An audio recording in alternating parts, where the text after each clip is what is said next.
Untuk sujud dari berdiri ada dua cara. Hati-hati dengan dua ini, karena pernah terjadi di Bekasi, suami istri tidak tegur sapa karena persoalan ini. Semalaman. Kisah nyata. Suami pulang dari kerja, macet, sampai Bekasi, tiba kemudian di rumahnya, nggak sempat ikut jamaah di masjid, dia sholat di rumah sendirian. Istri pas lihatnya di posisi tidak ke sujud ini. Sami'allah liman hamidah, Rabbana walakal hamd, dan seterusnya. Lalu turunlah beliau ini dengan lututnya begini terlebih dahulu. Ya, oke, jelas ya? Lutut begini, baru telapak tangan. Nah, istri melihat gitu, tatapannya agak berbeda. Kemudian setelah salam, tanpa muqaddimah. Ini masalahnya.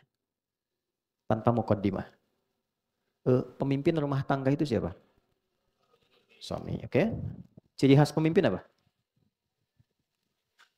Ciri khas pemimpin tuh nggak mau dipimpin. Ya, dia sulit menerima saran tapi bisa menerima masukan. Makanya masuknya tuh agak halus sedikit. Ya, kalau enggak nanti agak susah. Ya, tapi hati-hati juga. Ya, pemimpin tuh tinggi, tapi resikonya juga tinggi. Ya, high risk-nya juga tinggi. Kalau salah pun tersakiti yang dipimpin, masalah juga. Ya. Nah, jadi menyeimbangkan saja, menyeimbangkan. Yang menarik ini masuknya tanpa muqaddimah. Langsung bilang, papa salah tadi sholatnya. Wah, pemimpin kan jaga diri. Emang kenapa? Harusnya tadi bukan lutut dulu, tapi telapak tangan. Jadi pas turun, versi istrinya telapak tangan dulu begini. Oke, kelihatan ya, telapak tangan, baru lutut. Suami bertahan, mama yang nggak baca hadis. Padahal dua-duanya nggak baca. Saya tahunya keesokan harinya. Jadi dua-duanya itu karena berdebat. Akhirnya apa? Pulang kantor itu bukan tenang, tapi nggak saling tengok semalaman. Besoknya diputuskan berdua itu, kita ke Ustadz aja tanya. Datang cuma untuk nanya itu. Dan itu datang pun dalam keadaan nggak senyum tuh dua itu. Ya, saya, kenapa? Ini begini. Mana Ustadz? Saya senyum sedikit, saya bilang, Pak, Bu, tahu nggak? Itu keduanya ada di kitab yang sama. Yang pakai lutut tuh di Sunan Abu Daud, nomor hadis 838. Paling kanan sebelah bawah tuh di kitabnya. Riwayat Wa'il bin Hujur, saya tulis namanya. Wa'il bin Hujur. Ini paling banyak meriwayatkan hadis tentang sholat. Yang pakai telapak tangan, itu nomor hadis 840. Cuman beda 2 nomor. Ini paling kiri sebelah atas nih. Ini riwayat sahabat Abu Hurairah. Oke. Oh, nggak pakai O, saya bilang, dengar dulu. Yang pakai lutut dari Wa'il bin Hujur, bunyinya kurang lebih begini. Oh, kama qala idza sajadta fala tasjud kama yabrukul ibil falyadha rukbatayhi qabla yadayhi. Jika Anda ingin sujud, jangan sujud seperti duduknya unta. Dahulukan lututmu sebelum telapak tanganmu. Oke? Hadis riwayat Abu Hurairah mengatakan, idza sajadta fala tasjud kama yabrukul ba'ir atau kama qala faliyadha yadayhi qabla rukbatayhi. Jika Anda mau sujud, jangan sujud seperti duduknya unta. Ini problem.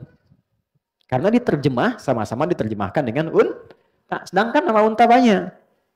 Nah, nanti saya jelaskan belakangan. Dahulukan telapak tanganmu sebelum lutut. Kalau Anda baca dua itu, Anda pasti bingung. Ini yang benar yang mana? Satu bilang lutut, satu bilang telapak tangan. Di kitab yang sama. Oke, teman-teman. Unta itu namanya banyak di bahasa Arab. Unta netral, lewat gender, dan tidak ada beban tunggangan namanya ibil. Afala yanzuruna ilal ibili kaifa khuliqat. Ibil. Jika dia pakai jenis gender, dia jantan, maka namanya jamal. Saya notis ya, pendek bacanya, jamal. Bukan Jamal. Jamalun, unta. Jamal, ganteng. Oke? Sifat ganteng itu, sifat indah itu Jamal. Kalau diserap ke laki-laki, dimiliki Jamil. Misal, Mas Saiful itu ganteng. Maka Saiful Jamil. Oke? Kenapa? Kalau perempuan tambah Jamilah. Misal, saya katakan itu Bu Mulan tuh cantik. Mulan Jamilah. Misal ya. Ah, tapi dasarnya Jamal. Kalau Anda tambah dengan alif, Jamal artinya dia ganteng, baik. Nah, jadi kalau ada namanya Jamal, dia berangkat haji, pastikan di visa ada alifnya. Jamal. Anda salah tulis, imigrasi Saudi bingung nanti lihat. Jamalun. Oke, ini unta jantan. Unta betina naqah. Hatta yalijal jamalu sambil khiyat. Unta betina naqah. Di surat Asy-Syams, ya. Naqatallahi wa suqyaha fakadzabuhu faqaruha. Oke, unta yang ada beban tunggangan itu disebut ba'ir namanya. Jelas? Sekarang lihat, hadis pertama menyebut ibil, hadis kedua menyebut ba'ir. Teman-teman lihat sini, saya tanya sebentar, jawab cepat ya. Unta itu kakinya berapa? Good. Ya. Padahal tadi saya mau kasih hadiah umroh itu, cuma waktu habis. Unta itu kakinya 2. Ya, 2. Saya pernah mengajar tafsir di Tripoli. Biasa nanti kapan-kapan kita boleh lah kita praktekin. Jadi kami tuh gini, kalau pas masuk ayat tentang hewan, bikin kelompok. Nanti research. Jadi ada kelompok unta, kelompok gajah, apa? Kelompok unta, gajah, terus mohon maaf ada kelompok monyet. Kenapa ini dikutuk jadi kera dan sebagainya. Itu research. Nanti dia tanya ke pawang. Ya, misal apa keutamaan unta ini? Istimewanya apa dibanding hewan lain? Ternyata dia punya semacam selaput di matanya. Jadi kalau ada badai di padang pasir, dia langsung bisa nutup, dia tetap jalan. Oke? 2, dia punya semacam ruang di temboloknya itu untuk menampung air. Jadi dia bisa minum dan tahan selama sebulan nggak minum. Sampai 3 bulan. Ya. Terus punuknya itu tempat nampung lemak. Jadi kalau dia lapar, itu bisa dikurangi dari lemak punuknya. Jadi kelihatan hilang, tapi dia punya energi lagi. Dan jangan salah, unta itu hewan perasa. Dia akan berbuat seperti halnya yang merawatnya. Di Libya tuh pernah ada yang menyakiti unta. Ya, mohon maaf ya, makan kasih jarang, dipukulin. Satu kali dia keluar, ini kisah nyata, guru saya ceritakan. Dia keluar dari kandangnya, dia tahu tuannya di mana, dia injak-injak sampai meninggal. Unta. Makanya unta itu kalau dikasih misalnya satu dendangan tertentu, itu dia bisa ikut ke irama itu. Nah di bahasa Arab namanya huda atau hida.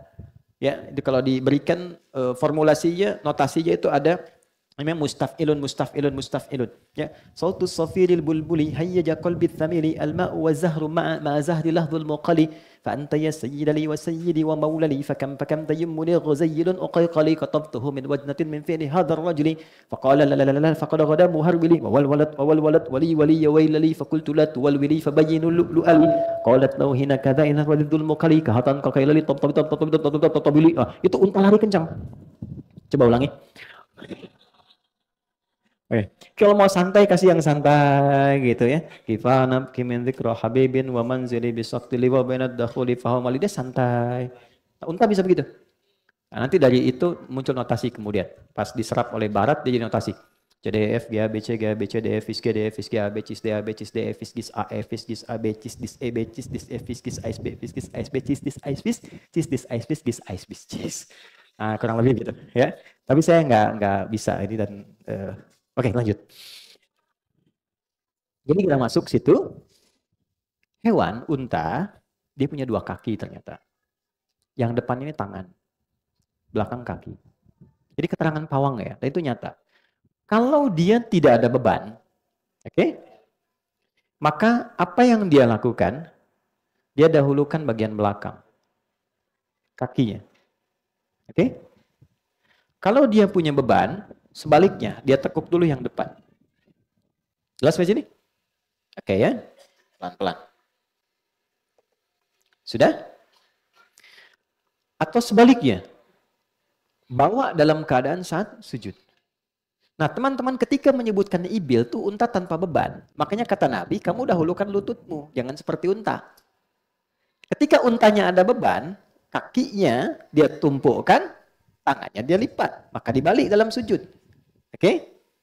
Yang paling menarik, Wa'il ini menerima hadis ini. Perhatikan, indahnya Nabi katakan. Wa'il menerima hadis ini kondisi beliau masih muda. Di awal-awal masuk Islam. Nabi masih ikut perang Badar, perang Uhud, dan sebagainya. Itu Wa'il masih hidup. Masih segar Nabinya. Abu Hurairah masuk Islam 3 tahun sebelum Nabi meninggal. Nabi meninggal usia 63 tahun. Abu Hurairah masuk Islam usia Nabi 60 tahun. Hadis-hadis yang berbicara tentang kondisi Nabi di usia ini menunjukkan Nabi punya masalah dengan lutut. Itu klasik. Ya, semakin senior bisa lutut bermasalah. Maka hadisnya berkata kadang Nabi nyender di tiang. Kadang menggunakan tongkat karena lutut bermasalah. Maksudnya apa? Hadis ini ingin berkatakan, kalau Anda mau sujud, boleh gunakan 2 cara. Bisa pakai telapak tangan, bisa pakai lutut. Kalau lutut Anda bermasalah, gunakan telapak tangan. Dan kesimpulan jangan salah, ini bukan persoalan tua atau muda. Ya, jadi jangan Anda simpulkan anak muda turun pakai telapak tangan. Tua. Ya mungkin cedera dia main bola. Kakinya cedera, gunakan telapak tangan. Jadi nggak ada masalah di sini. Ketika telapak tangan masalah, pakai lutut. Ketika lutut bermasalah, pakai telapak tangan. Yang salah pakai kepala duluan. Gak usah ribut. Oke? Nah, maka kesimpulan yang dilakukan oleh para ulama, kalau mau turun boleh gunakan 2 hal ini. Tapi yang paling asal lutut. Yang paling asal. Walaupun telapak tangan tidak salah. Kita mulai dengan cara turun. Izin ya, kelihatannya dari belakang. Bismillah, maaf ya. Nah ini di lutut ya, sini. Turun gini. Nah, lutut dulu. Jelas? Baru telapak tangan. Oke. Kemudian untuk yang kedua, pakai telapak tangan dulu, gini. Turun begini. Baru kemudian lutut. Nah biasanya cara ini awalnya ditempuh kalau lutut bermasalah.